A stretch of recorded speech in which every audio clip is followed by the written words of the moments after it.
Okay, 5.62, we're going to continue working with inverses of a function. So let's start with reviewing what we did last class. So I'm going to find the inverse of f algebraically, and then I'm going to graph f of an f inverse. So we found them algebraically, the inverse algebraically in last class. If this is f of x equals 2x minus 4, we change the f of x to a y. Okay, and then to find the inverse, we change the y to an x and the x to a y. Okay, and then I'm going to go ahead and solve for y, and that's going to be solving for my new inverse function.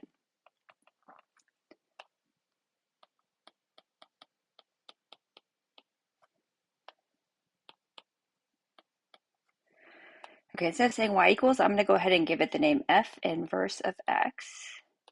Okay, now I want to do x over 2 plus 4 divided by 2 is 2. Okay, so this is the equation of the inverse. So now let's graph them both. We graphed them, but we didn't do the graph them at the same time as we were solving for them. So let me graph f first. The y-intercept of f is negative 4, and my slope is up 2 over 1.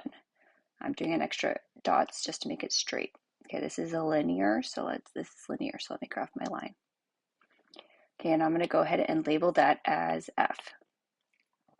Okay, now I want to graph my second function. Okay, so for f inverse, I have x over 2 plus 2. The y-intercept is 2. What's my slope? It's x over 2. So what is that? That's 1x over 2. My slope is up 1 over 2. Okay, let me go ahead and graph that.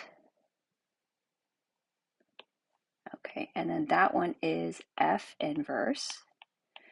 Okay, now it doesn't ask me to draw the line of symmetry, but I'm going to go ahead and draw it just so to remind you. My line of symmetry is y equals x. Y equals x is y-intercept 0. Slope is 1 over 1. So if I were to draw this dashed line down the middle, if I look at f and f inverse, it does look symmetric across that line. So that's how I verify my answer. Okay, let's try the next one too with lines. Just to refresh what we did yesterday. Okay, this is y equals negative 2/3 x plus 2. If you're comfortable skipping the first step where we change it to a y, you could just change the variables. I'm going to go ahead and show that step. Okay, this is the original function. To find the inverse, I change the y to an x and the x to a y, and then I need to solve for y.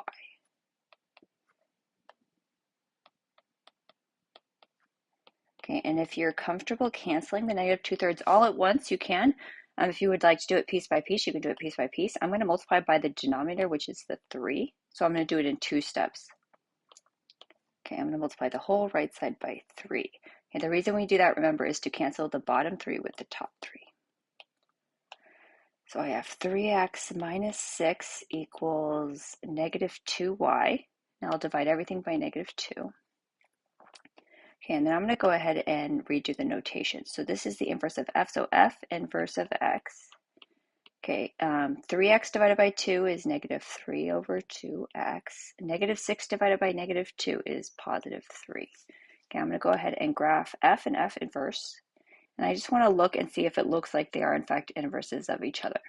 So f of x is negative 2/3 x plus 2. Y-intercept is positive 2. My slope is down 2 over 3. Okay, it's linear, so let me make it a line. Okay, and I'm going to label that as f, just so I keep track of which one's which. Okay, what's my inverse? F inverse of x is negative 3/2 x plus 3, so the y-intercept is 3. I'm going to go down 3 over 2. Okay, and even though it looks funny, I'm going to go ahead and graph it, and then when I look at it at the end, I'll check the symmetry line. F inverse. Okay, now sometimes when I look at it, I think that doesn't look right.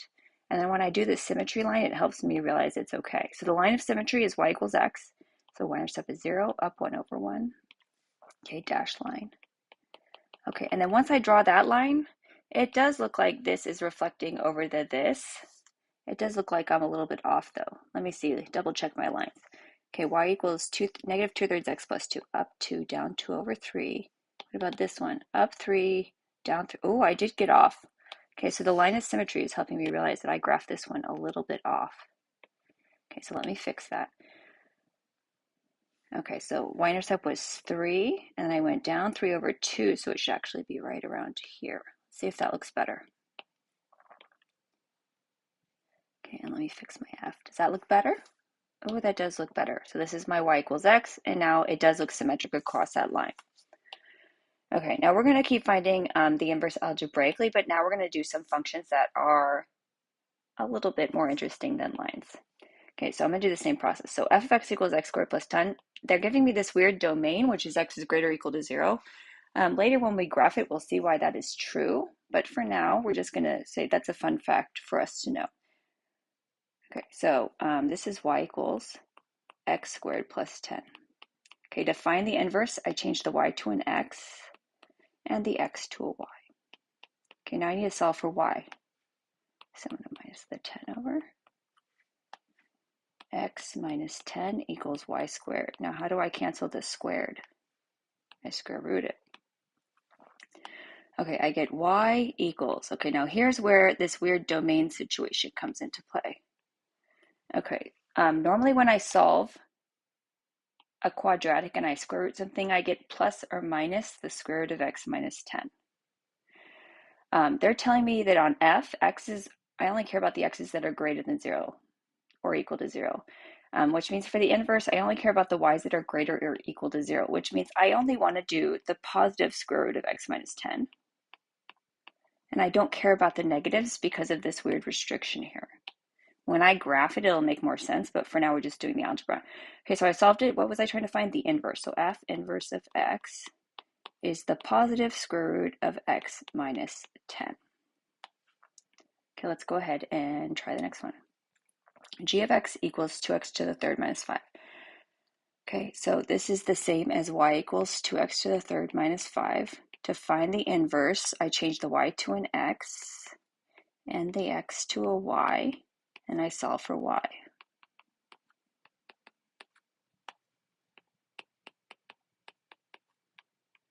Okay, what do I need to divide by 2. Okay, now I can leave this as a big fraction. I can make them individuals. It's kind of up to me. But to cancel the third power, I need to do a third root. Okay, now when I do a third root, do I need a plus minus? No, so I'm not worried about the sign. I'm going to leave it exactly like this. Okay, and then what was I actually trying to find? I was trying to find g inverse. So let me just rename this function as g inverse of x is the third root of x over 2 plus 5 over 2. And you could have a different but equivalent expression. Like I could have left it as a big fraction on this step, and it would be the same result. Okay, let's try a couple more. If you feel confident, go ahead and pause the video and then fast forward to the answers. Okay, this is the same as y equals the square root of x minus 2. To find the inverse, we're going to transpose. Y goes to x goes to y. Okay, then I'm going to solve for y. Since the y minus 2 is trapped in that square root sign, to cancel a square root, I square.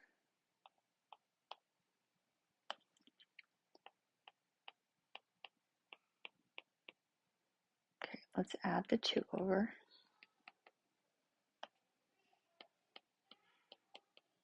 Okay, and then this is the inverse of h. So h inverse of f is x squared plus 2. There is a domain restriction, but we're not going to worry about that quite yet. Let's do one more algebraically, and then we'll look at the graph.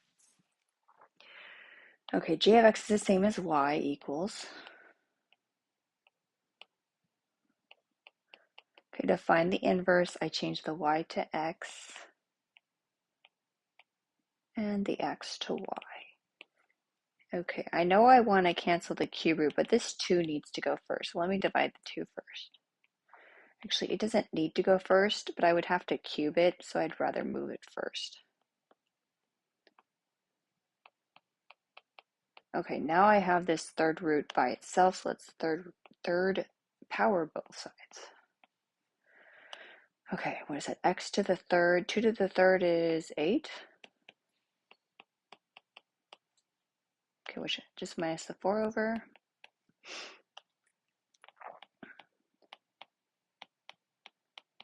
Okay, and then let me rewrite that as the inverse of j. So j inverse of x is x cubed over 8 minus 4. Okay, last example, let's put it together. Let's solve it, and then let's also graph it, and then we can also see why the domain restriction is in place. So, for example, 5a, it says f of x equals x squared minus 2 only for x is greater or equal to 0. Okay, we'll look and see why that restriction matters in a second. So let me rewrite this as y equals x squared minus 2. To find the inverse, I change this.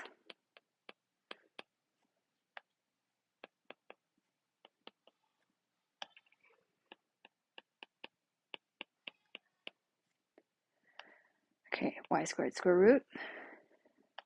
Okay, when I square root y, something squared, I normally get plus or minus. Because they're saying x is greater or equal to 0, then I actually, for the inverse, I want the y's to be greater or equal to 0. So it's going to be the positive square root of x plus 2. So f inverse is the square root of x plus 2. Okay, let's go ahead and graph this now. Okay, I think I'm going to actually graph the inverse first. Okay, it's a square root function, and it's moved left 2. So left 2. Square root of 1 is 1. The square root of 4 is 2. So from here, 1, 2, 3, 4, up 2. And then let me sketch that, and I'm going to label it. That was f inverse. Okay, now I want to graph x squared minus 2. Don't copy it yet because I'm going to erase part of it. So it's a parabola and it's moved down 2. So normally we would go down 2. I would do my little 1, 1. I would do my 2, 4, and I would sketch it in, which I'm going to do, but then I'm going to fix it. Okay, let me draw this. Okay, it would look like this. Okay, now one thing, I can already tell that if I drew the axis of symmetry, the y equals x line, it's not going to look right. There's too much going on. Okay, so now I'm going to look at the restriction. They only want me to graph x is greater or equal to 0. So x is 0 is right here. X is 1 is here. So this is good. X is 2 is over here. If I go on this side, x is negative 1. These are all the x's are negative. So I actually want to erase all the side where x's are negative. So I'm going to erase this, this. Okay, so this is the parabola, but I'm only including the part where x is greater or equal to 0. Okay, now that I see it, it looks like it is the inverse of f inverse. Okay, I'll draw the y equals x line to check y equals x. But when I draw the line, now it looks like they are inverses of each other. If I don't do the domain restriction, they don't look like they're inverses of each other. They're actually not functions. They would fail the vertical line test. Okay, so if there's a domain restriction, it's in order to make sure that the functions are functions and that they do turn out to be inverses of each other. Okay, let's do one more with a weird domain. Okay, this is f of x equals the square root of x minus 3. I think I'm going to actually graph it. Okay, this is a square root function. It's moved to the right 3. 1, 1, 2, oh, I'm going to go off the graph. So somewhere over here. Okay, and this is the graph of f. Let's find the inverse.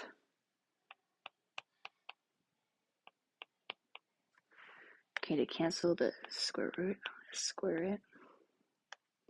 Oh shoot, I didn't transpose my letters yet. Okay, pause. Find the inverse. I need to change the y to an x and the x to a y. So x equals the square root of y minus 3. Now let's square both sides.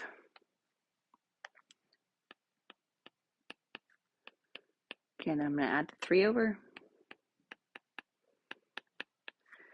Okay, so f inverse of x is going to be x squared plus 3.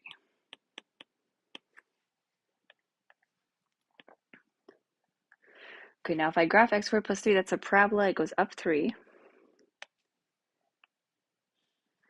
Okay, and then this is going to look like this. And I know that's not right because this only looks like half a parabola. So there must be some kind of restriction. Okay, let's think about how to make this look right.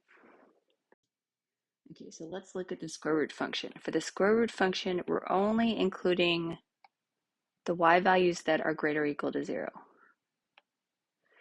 which means for the inverse, if the y is greater or equal to 0 on the original function, then the x is greater or equal to 0 on the inverse function. So let me graph x squared plus 3, which will look something like this. But I only want to include the x values that are greater or equal to 0, which means I need to erase all the x's that are negative. Okay, now let me draw this half a parabola in, and I'm going to make sure it looks right. Okay, so that's what I got for f inverse with the domain restriction. And then if I draw the y equals x line, they do look like they're symmetric across this line, so this should be correct. If I forget about the domain restriction when I graph it, they will not look like inverses of each other.